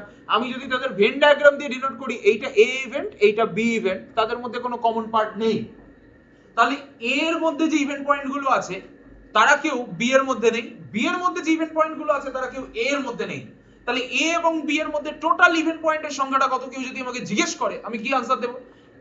এ এর মধ্যে যতগুলো আছে প্লাস বি এর মধ্যে যতগুলো আছে, কারণ কিছু তো কমন নেই যে তাকে দুবার নিয়ে নিচ্ছে, সেই ভয়টা তো থাকবে না। যদি কিছু কমন থাকতো তাহলে এ এর মধ্যে যতগুলো আছে প্লাস বি এর মধ্যে যতগুলো আছে, এটা করলে কোনো কিছু পয়েন্ট দুবার চলে আসার একটা ভয় থাকতো, কিন্তু যেহেতু এ আর বি এর মধ্যে কোনো কমন কিছু নেই, তাহলে সেই দুবার চলে আসার ভয়টা আমাদের থাকবে না। বুঝতে পারলাম ব্যাপারটা? তাহলে হিসেব মতো যেটা দাঁড়ায়, যে আমাকে যদি কেউ জিজ্ঞেস করে যে এ আর বি টোটালি কটা ইভেন্ট পয়েন্ট কন্টেন্ট করে আছে, সেই সংখ্যাটা অ্যাকচুয়ালি কিভাবে ডিনোট করব সেটাকে n of a plus b। n of a plus b মানে কি, a এবং b টোটালি কতগুলো ইভেন্ট পয়েন্ট কন্টেন্ট করে আছে, অ্যাজ এ হোল কতগুলো ইভেন্ট পয়েন্ট কন্টেন্ট করে আছে, সেই সংখ্যাটা a এর মধ্যে ইভেন্ট পয়েন্ট প্লাস বি এর মধ্যে ইভেন্ট পয়েন্টের সংখ্যার সাথে সমান। কারণ রিজন কি, এ আর বি এর মধ্যে কোনো কমন পয়েন্ট নেই, since A B equals to null set. আমি নাল সেটের নোটেশনই দিচ্ছি, তোরা নাল সেট দেখতে অভ্যস্ত, আমি ও লিখলে তোরা অকওয়ার্ড ফিল করবি, তাই আমি নাল সেট নোটেশনটাই দিচ্ছি। ঠিক আছে, ফাইন, কোনো চাপ নেই। আচ্ছা, তাহলে আমি যখন বোথ সাইডে n অফ s দিয়ে ডিভাইড করব, মাথায় রাখতে হবে আমি ক্লাসিক্যাল ডেফিনিশন থেকে ডিডিউস করছি, সো n অফ s টা ফাইনাইট, তাহলে 1/n অফ s দিয়ে মাল্টিপ্লাই কর বা n অফ s দিয়ে ডিভাইড কর, ব্যাপারটা একই। তাহলে n অফ s দিয়ে ডিভাইড করছি বোথ সাইডে। অ্যাকচুয়ালি সত্যি কথা বলতে গেলে কোনো কিছু দিয়ে তো ডিভিশন পসিবল না, আমরা তো রিং পড়েছি তো ফিল্ড পড়েছি, সো ফিল্ডের মধ্যে মাল্টিপ্লিকেটিভ ইনভার্স যেটা, সেটা কি, ওই যে যদি আমি ফিল্ড অফ রিয়েল নাম্বারসের কথা বলি, তাহলে নন জিরো এলিমেন্ট গুলোর মাল্টিপ্লিকেটিভ ইনভার্স থাকে তো। তাহলে এই যে যেমন ধর n অফ s টা non zero element field of real নাম্বারসের মধ্যে, তার মাল্টিপ্লিকেটিভ ইনভার্সটা হচ্ছে 1/n অফ s। সেই 1/n অফ s দিয়ে n of a plus b এর সাথে ফিল্ড মাল্টিপ্লিকেশন হচ্ছে, ফিল্ডের মাল্টিপ্লিকেশন। মানে পৃথিবীতে ডিভিশন বলে কোনো কিছু এক্সিস্ট করে না, যেমনই পৃথিবীতে মাইনাস বলে কোনো কিছু এক্সিস্ট করে না। তোরা যখন গ্রুপ পড়েছিস, রিয়েল নাম্বারের গ্রুপ পড়েছিস, নিশ্চয়ই তোদেরকে বলেছে যে গ্রুপের মধ্যে যে অপারেশনটা হচ্ছে রিয়েল নাম্বারে সেটা হচ্ছে প্লাস, মাইনাস বলে কোনো অপারেশন এক্সিস্ট করে না, ওটা শুধু আমরা ডিফাইন করে নিই আমাদের বলার সুবিধার জন্য বা লেখার সুবিধার জন্য। ঠিক তেমনই ডিভিশন বলে কিছু এক্সিস্ট করে না, মাল্টিপ্লিকেশনটাই সবকিছু। তো আমি 1/n অফ s দিয়ে মাল্টিপ্লাই করছি,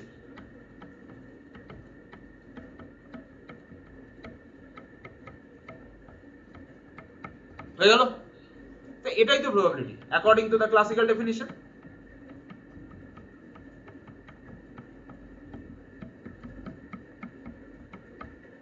ডান, প্রমাণ শেষ।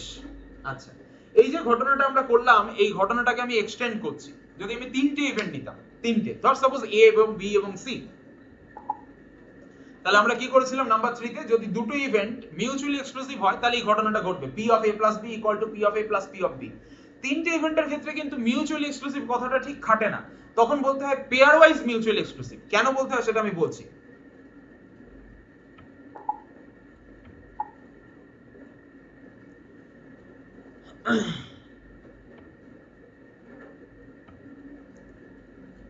নাম্বার 4, মনে কর আমি তিনটে ইভেন্ট নিলাম,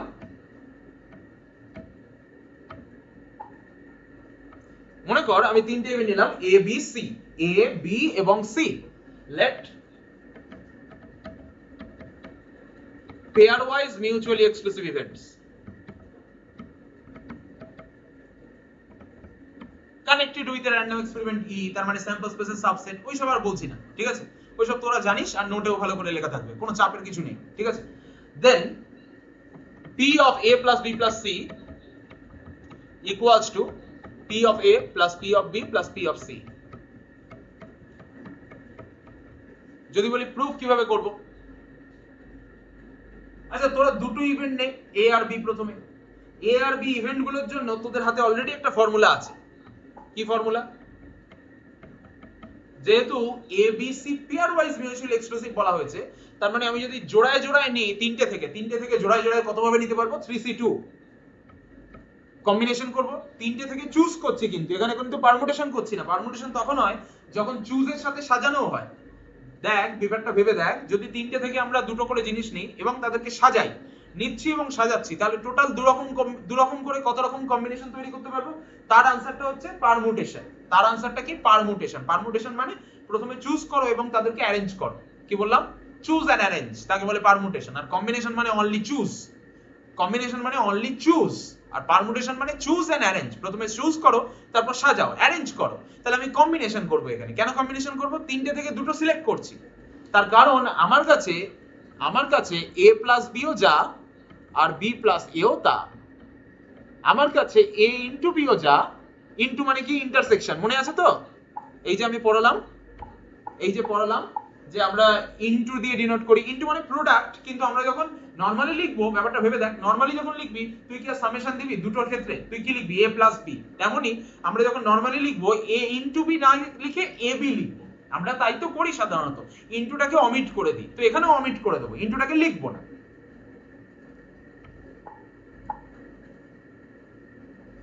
ঠিক আছে?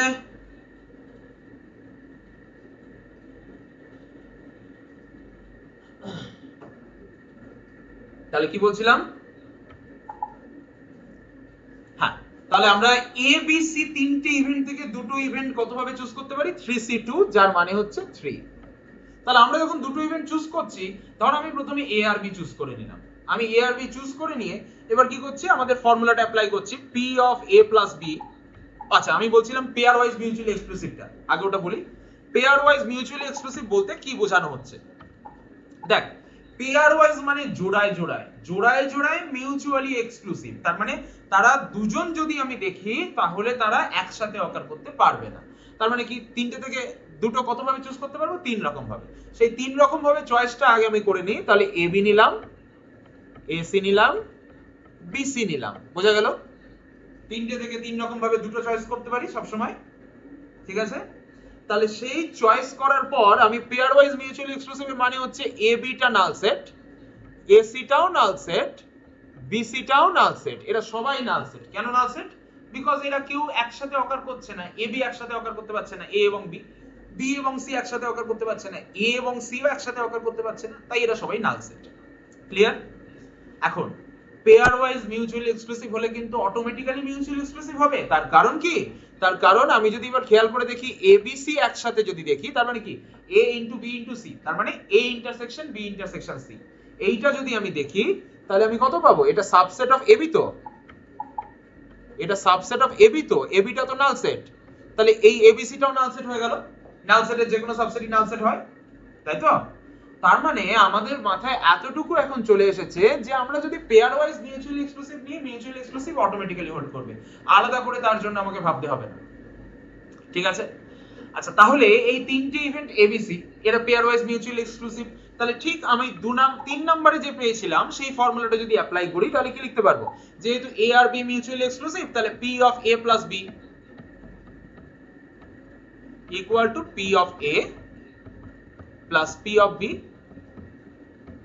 ঠিক আছে রে, জাস্ট আগেরটা থেকে রেজাল্টটা তুলে আনলাম, আর তো কিছু করিনি, আগের রেজাল্টটা ইউজ করলাম, কারণ A intersection B is null set.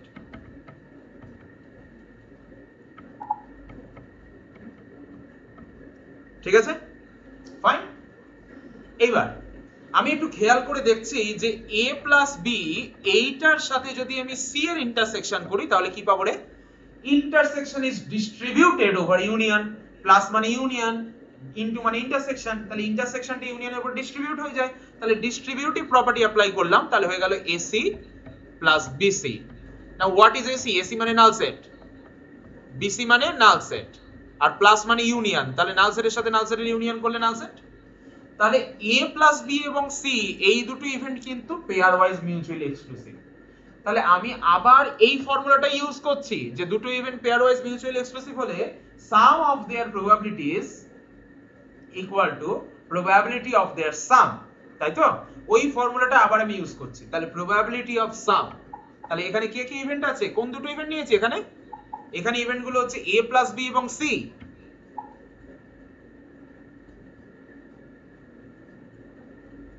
এখানে ইভেন্ট গুলো হচ্ছে a plus b এবং c, তাহলে probability of sum of the events equals to sum of their probabilities।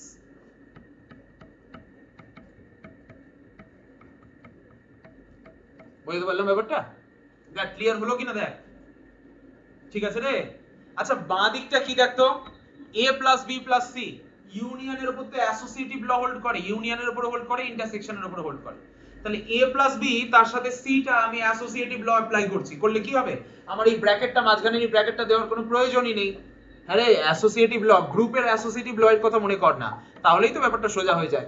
গ্রুপের মধ্যে তুই যখন লিখিস a dot b dot c, এর মানেই তো a dot b dot c, এবং সেই কারণেই বলা হয় যে তোমাকে ব্র্যাকেট দিতেই হবে না, তুমি জাস্ট পাশাপাশি লিখে দাও। ঠিক আছে, ওইটাই এখানে করছি, যে ব্র্যাকেটটা তুলে দিচ্ছি, যেহেতু associative law with respect to union hold করে সেটের মধ্যে।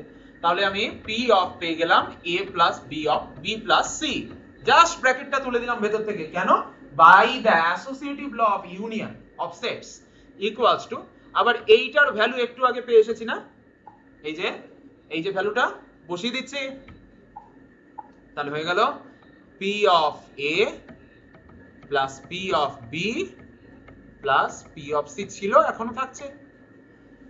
প্রমাণ হয়ে গেল যে তিনটে ইভেন্টের জন্য যদি pair wise mutually exclusive events নিই তাহলে probability of some equal to some of probabilities. Principal of mathematical induction বলে একটা প্রিন্সিপাল আছে। কি প্রিন্সিপাল সেটা? কি প্রিন্সিপাল? যে আমরা যদি কোনো কিছু কে সংখ্যকের জন্য হোল্ড করাতে পারি, এবং কে সংখ্যকের জন্য হোল্ড করলে যদি কে প্লাস ওয়ান সংখ্যকের জন্য হোল্ড করে,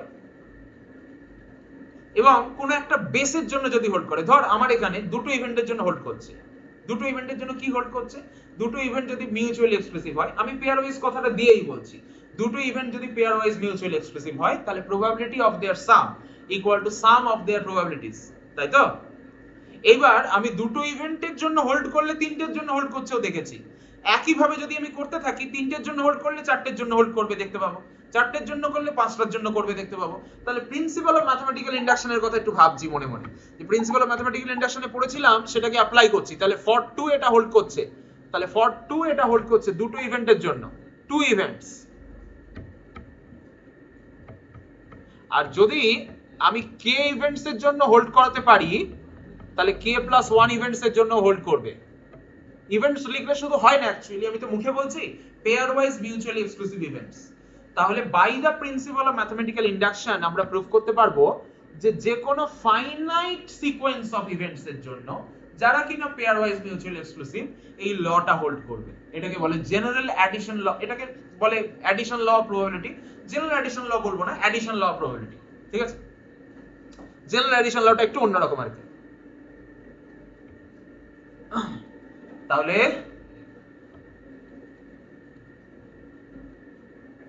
তাহলে কি বলছিলাম যে আমরা এই যে লাস্ট প্রুফটা করেছি যে দুটো ইভেন্টের জন্য হোল্ড করলে তিনটের জন্য হোল্ড করছে, তিনটে থেকে এবার আমি চারটেতে যেতে পারবো। যেভাবে আমি দুটো থেকে তিনটেতে গেছি একদম একই ভাবে তিনটে থেকে চারটেতে যেতে পারবো, চারটে থেকে পাঁচটাতে যেতে পারবো, পাঁচটা থেকে ছটাতে যেতে পারবো এন্ড সো অন। তাহলে আমরা প্রিন্সিপাল অফ ম্যাথমেটিক্যাল ইন্ডাকশন থেকে কি বলতে পারি যে যদি আমি একটা ফাইনাইট সিকোয়েন্স অফ ইভেন্টস নিই, সো লেট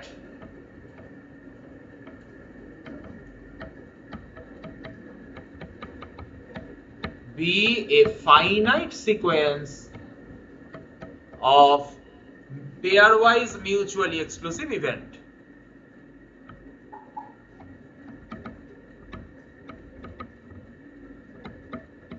Then তাহলে probability of their sum equal to sum of their probabilities.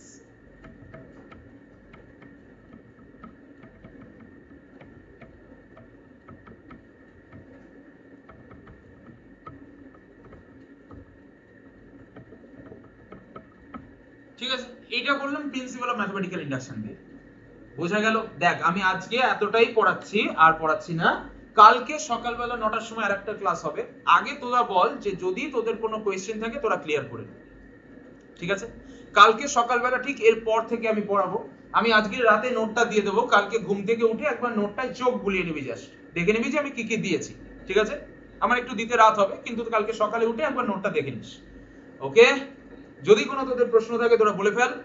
আর কালকে সকালে কটায় বললাম? কালকে সকালবেলা আমরা 9টার সময় ক্লাস করব, ঠিক আছে? ক্লিয়ার তো? কারোর অসুবিধা নেই তো? তাহলে প্রবাবিলিটির আমি আজকে রাতে একটা নোটস দিচ্ছি, আর এলপিপির আরেকটা নোটস দেব। এলপিপির নোটস যতটা দিয়েছি তারপরে আরেকটু বাড়িয়ে দেব, ঠিক আছে? এলপিপির ক্লাস পরশুদিন হবে, কালকে প্রবাবিলিটির ক্লাস হবে, কালকে 9টা থেকে 10:30 পর্যন্ত পড়াবো। ক্লিয়ার কথাটা? চল তাহলে